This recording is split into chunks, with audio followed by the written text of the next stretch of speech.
3 कृषि कानूनों को वापस लेने का, रिपील करने का निर्णय लिया है। मेरे प्यारे देशवासियों, नमस्कार। आज देव दीपावली का पावन पर्व है। आज गुरु नानक देव जी का भी पवित्र प्रकाश पर्व है।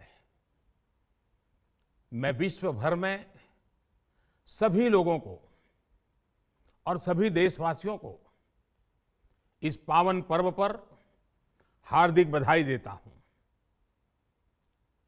ये भी बहुत सुखद है कि 1.5 साल के अंतराल के बाद करतारपुर साहिब कॉरिडोर अब फिर से खुल गया है। साथियों, गुरु नानक जी ने कहा है, बीच दुनिया सेवी कमाइए त दरगिही बेसन पाइए। यानी संसार में सेवा का मार्ग अपनाने से ही जीवन सफल होता है।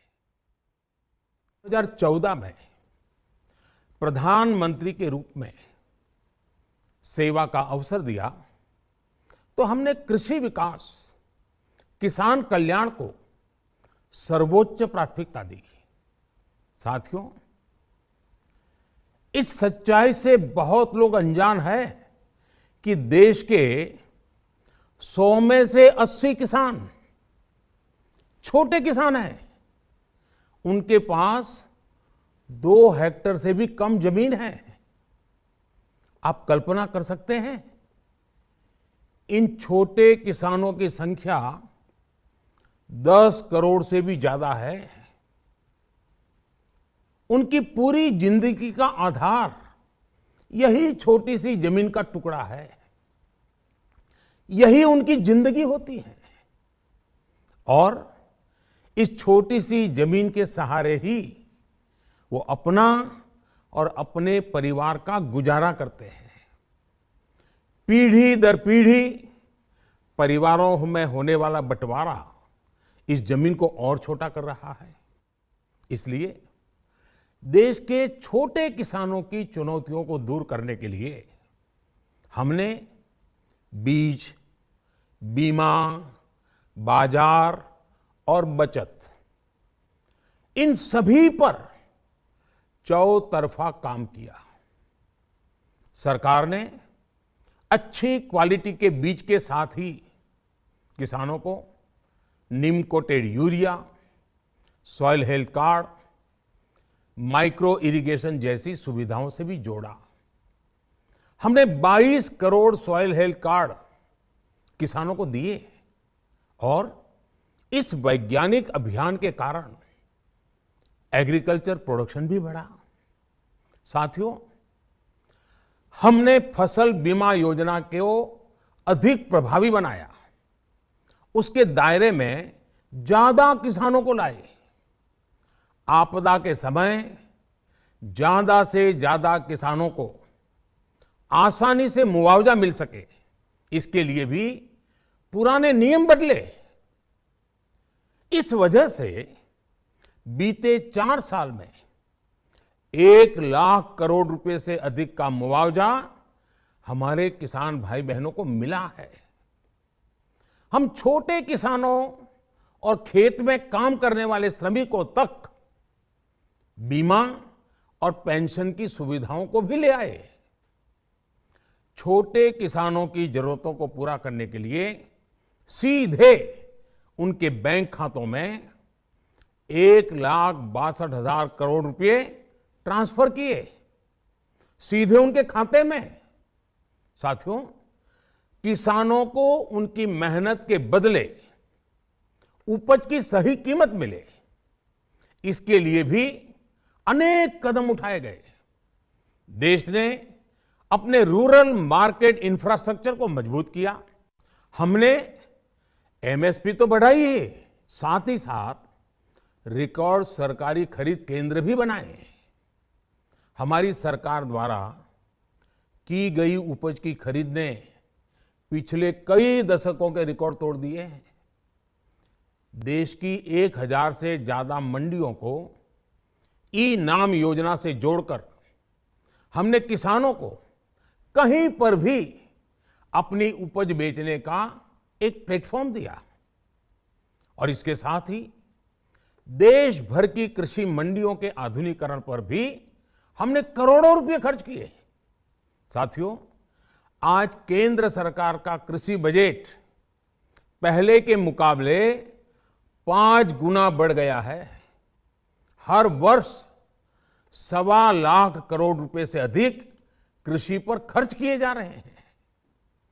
1 लाख करोड़ रुपए के एग्रीकल्चर इंफ्रास्ट्रक्चर फंड के माध्यम से गांव और खेत के नजदीक भंडारण, इसकी व्यवस्था, कृषि उपकरण जैसी अनेक सुविधाओं का विस्तार, ये सारी बातें तेजी से हो रही है। छोटे किसानों की ताकत बढ़ाने के लिए 10,000 एफपीओ किसान उत्पादक संगठन बनाने का अभियान भी जारी है। इस पर भी करीब 7,000 करोड़ रुपए खर्च किए जा रहे हैं। माइक्रो इरिगेशन फंड के आवंटन को भी 2 गुना करके 10,000 करोड़ रुपए कर दिया गया है।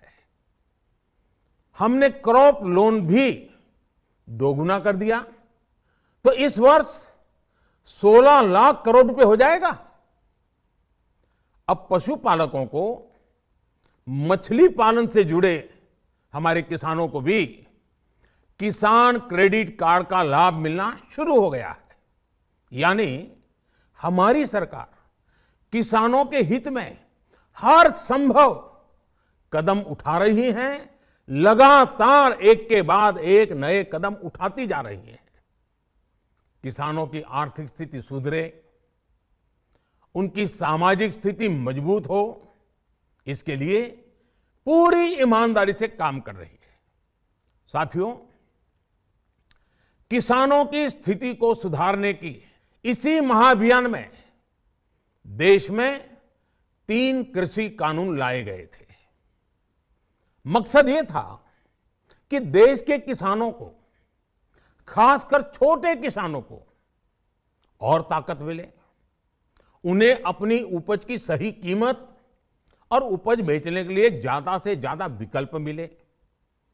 बरसों से ये मांग देश के किसान, देश के कृषि विशेषज्ञ, देश के कृषि अर्थशास्त्री, देश के किसान संगठन लगातार कर रहे थे। पहले भी कई सरकारों ने इस पर मंथन भी किया था। इस बार भी संसद में चर्चा हुई, मंथन हुआ और ये कानून लाए गए। देश के कोने कोने में कोटि कोटि किसानों ने, अनेक किसान संगठनों ने इसका स्वागत किया, समर्थन किया। मैं आज उन सभी का बहुत बहुत आभारी हूं, धन्यवाद करना चाहता हूं। साथियों, हमारी सरकार किसानों के कल्याण के लिए, खासकर छोटे किसानों के कल्याण के लिए, देश के कृषि जगत के हित में, देश के हित में, गांव गरीब के उज्जवल भविष्य के लिए पूरी सत्यनिष्ठा से, किसानों के प्रति पूर्ण समर्पण भाव से, नेक नियत से ये कानून लेकर आई थी। लेकिन इतनी पवित्र बात, पूर्ण रूप से शुद्ध किसानों के हित की बात, हम अपने प्रयासों के बावजूद कुछ किसानों को समझा नहीं पाए। भले ही किसानों का एक वर्ग ही विरोध कर रहा था, लेकिन फिर भी यह हमारे लिए महत्वपूर्ण था। कृषि अर्थशास्त्रियों ने, वैज्ञानिकों ने, प्रगतिशील किसानों ने भी उन्हें कृषि कानूनों के महत्व को समझाने का भरपूर प्रयास भी किया। हम पूरी विनम्रता से, खुले मन से उन्हें समझाते रहे। अनेक माध्यमों से व्यक्तिगत और सामूहिक बातचीत भी लगातार होती रही। हमने किसानों की बातों को, उनके तर्क को समझने में भी कोई कोर कसर बाकी नहीं छोड़ी। कानून के जिन प्रावधानों पर उन्हें ऐतराज था, सरकार उन्हें बदलने के लिए भी तैयार हो गई।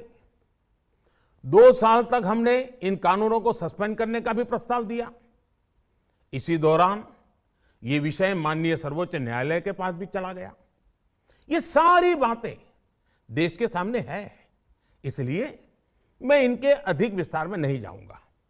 साथियों, मैं आज देशवासियों से क्षमा मांगते हुए सच्चे मन से और पवित्र हृदय से कहना चाहता हूं कि शायद हमारी तपस्या में ही कोई कमी रही होगी, जिसके कारण दिए के प्रकाश जैसा सत्य कुछ किसान भाइयों को हम समझा नहीं पाए। आज गुरु नानक देव जी का पवित्र प्रकाश पर्व है। ये समय किसी को भी दोष देने का नहीं है। आज मैं आपको, पूरे देश को ये बताने आया हूं कि हमने इन कृषि कानूनों को वापस लेने का, रिपील करने का निर्णय लिया है। इस महीने के अंत में शुरू होने जा रहे संसद सत्र में, इसी महीने में, हम तीनों कृषि कानूनों को रिपील करने की संवैधानिक प्रक्रिया को पूरा कर देंगे। साथियों, मैं आज अपने सभी आंदोलनरत किसान साथियों से आग्रह कर रहा हूं, आज गुरु पर्व का पवित्र दिन है। अब आप अपने अपने घर लौटे, अपने खेत में लौटे, अपने परिवार के बीच लौटे। आइए एक नई शुरुआत करते हैं, नए सिरे से आगे बढ़ते हैं। साथियों, आज ही सरकार ने कृषि क्षेत्र से जुड़ा एक और अहम फैसला लिया है। जीरो बजट खेती यानी प्राकृतिक खेती को बढ़ावा देने के लिए देश की बदलती आवश्यकताओं को ध्यान में रखकर क्रॉप पैटर्न को वैज्ञानिक तरीके से बदलने के लिए एमएसपी को और अधिक प्रभावी और पारदर्शी बनाने के लिए ऐसे सभी विषयों पर भविष्य को ध्यान में रखते हुए निर्णय लेने के लिए एक कमेटी का गठन किया जाएगा। इस कमेटी में केंद्र सरकार, राज्य सरकारों के प्रतिनिधि होंगे, किसान होंगे, कृषि वैज्ञानिक होंगे, कृषि अर्थशास्त्री होंगे। साथियों, हमारी सरकार किसानों के हित में काम करती रही है और आगे भी करती रहेगी। मैं गुरु गोविंद सिंह जी की भावना में अपनी बात समाप्त करूंगा। देहि शिवावर मोहे इहे, शुभ कर्मन ते कबहू न टरो। हे देवी, मुझे ये वर दीजिए कि मैं शुभ कर्म करने से कभी पीछे ना हटूं। जो किया किसानों के लिए किया, जो कर रहा हूं देश के लिए कर रहा हूं। आप सभी के आशीर्वाद से मैंने मेहनत में पहले भी कोई कमी नहीं की थी। आज मैं आपको विश्वास दिलाता हूं कि अब और ज्यादा मेहनत करूंगा ताकि आपके सपने साकार हो सके, देश के सपने साकार हो सके। आपका बहुत बहुत धन्यवाद। नमस्कार।